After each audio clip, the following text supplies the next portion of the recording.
दोस्तों नमस्कार, प्रणाम। एक बार फिर से कवि संतोष चैनल पर आप सभी देशवासियों का हार्दिक स्वागत बंदन। आज एक ऐसी कहानी से आपको रूबरू करवाते हैं जो सुनने के बाद कलेजा दहल उठेगा।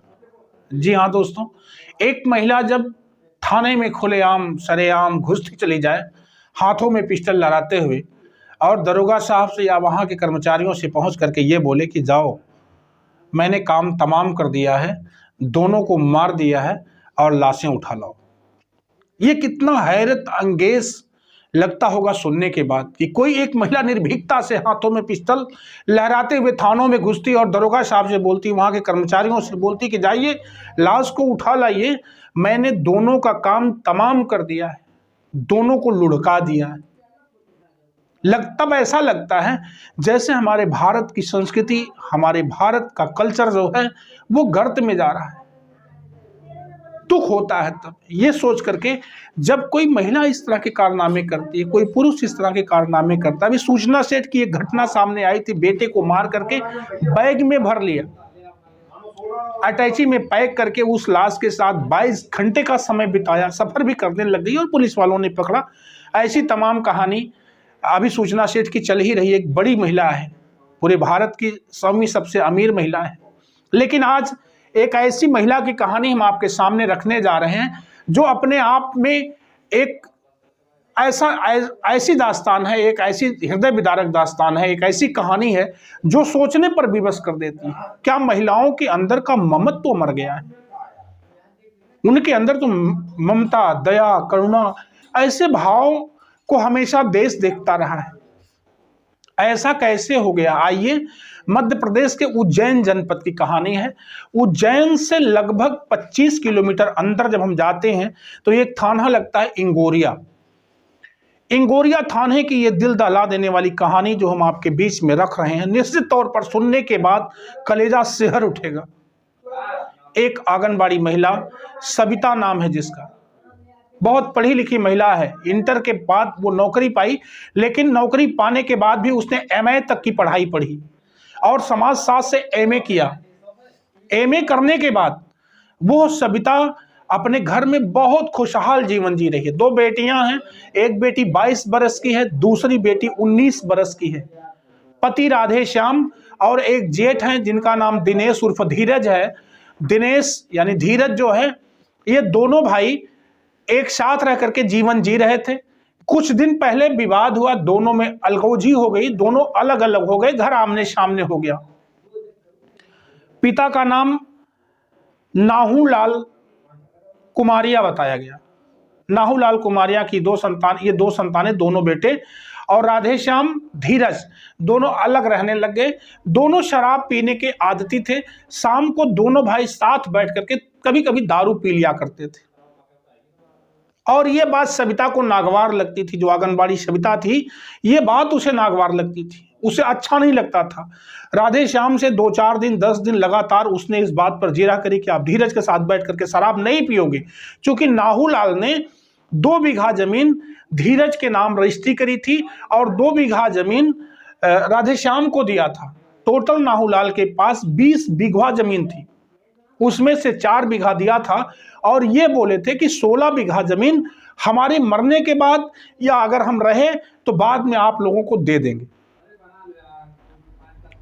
लेकिन सविता के दिमाग में ये चल रहा था कि नाहूलाल को बहला फुसला करके हमारे जो जेठ हैं धीरज, ये पूरी जमीन ले लेना चाहते हैं, हमारे हिस्से की जमीन नहीं आएगी और हमारे पति को दारू पिला करके अपने साथ मिला रहे हैं।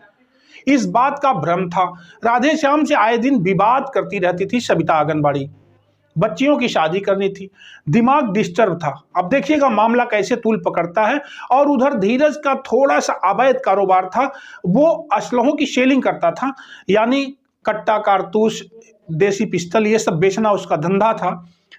और उसी में जिस दिन की घटना है वो घटना 1 जनवरी 2024 की सुबह, जब धीरज किसी बात को लेकर के राधेश्याम से ये लड़ रही थी, तो धीरज उधर से पिस्टल लिए आता है और इसको धमकाना चाहता है, लेकिन सविता ने उससे लड़ाई लड़ करके पिस्टल को छीन लिया और किया क्या, धाड़ धाड़ धाड़ काम तमाम किया धीरज का।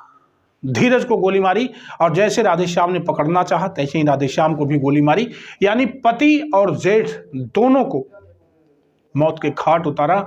और फिर हाथों में पिस्टल लिए निर्भीकता से वहां से 400 मीटर की दूरी पर, उसी ग्राम पंचायत की घटना है, इंगोरिया की ही घटना है ये, पिस्टल को हाथों में लिए लहराते हुए वो सविता आंगनबाड़ी पहुंच जाती थाने में और दरोगा साहब से बोलती कि साहब जाइए, मैंने दोनों का काम तमाम कर दिया है, दोनों को मैंने लुढ़का दिया है।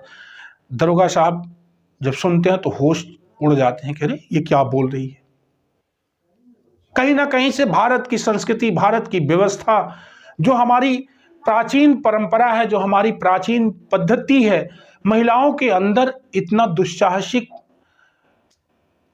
व्यवहार पर विश्वास ही दरोगा साहब को नहीं हो रहा था।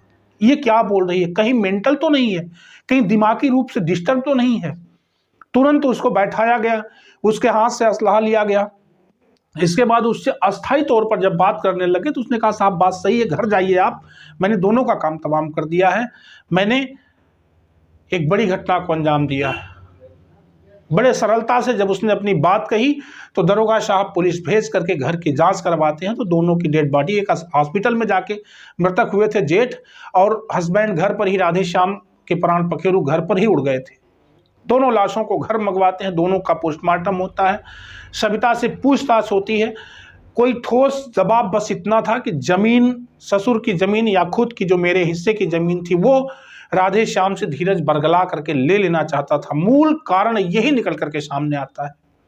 लेकिन दर्द का विषय यह है कि जब किसी महिला के अंदर जब ममत्व मरता है, जब ममता मर जाती है, प्यार मर जाता है, मोहब्बत मर जाती है, तो इस तरह के जो भाव देखने को मिले हैं, जो इस तरह की घटनाएं समाज में घट रही हैं, कहीं ना कहीं से मुझे भारतीय संस्कृति गर्त में तो नहीं जा रही, ऐसा संदेह उठता है।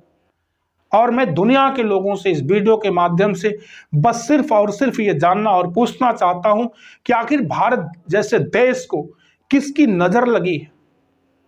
कहीं महिलाओं की मर्यादा को सरेआम नीलाम कर दिया जाता है, कहीं बच्चियों के साथ सरे राह सरे दिन पूरी तरह से स्वतंत्र रूप से उनको चलने की आज़ादी तक नहीं मिलती है, उनके साथ छेड़छाड़, बलात्कार, ऐसी तमाम घटनाएं सामने आती हैं। और कहीं महिलाओं में जब ऐसी खूंखारता देखने को मिलती है, अभी देखिए घटना सूचना सेठ की आती है, जो गोवा किसी होटल में उसने एक बड़ी कहानी को अंजाम दिया, अपने खुद के 4 वर्षीय बेटे का गला दबा करके यानी काम तमाम किया और उसकी डेड बॉडी को बैग में पैक किया और 22 घंटे उसके साथ सफर में, होटल में सब मिला करके 22 से 24 घंटे उसके साथ रही। तो ऐसा लगता है कि जो महिलाएं देश के लिए एक तरह से जनित हैं, यानी दुनिया या सृष्टि की संचालिका हैं, जिनके गर्भ से संसार की उत्पत्ति या मानव जीवन की उत्पत्ति है, अगर वो महिला अपने ममत्व को मार करके इस तरह के परिणाम को देने पर आमादा है, तो निश्चित रूप से हमारी भारतीय परंपरा, हमारी अपनी जो भावनात्मक संस्कृति है, यह कहीं दब तो नहीं रही है, कहीं मेरे देश को किसी की नजर तो नहीं लगी है। यह सोच करके बहुत पीड़ा होती है, बहुत दर्द होता है।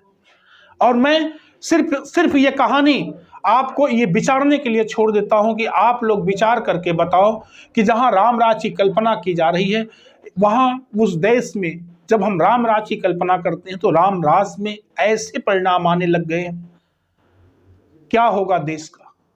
बहुत पीड़ा, बहुत दर्द लिए मैं अपनी वाणी को विराम देना चाहूंगा।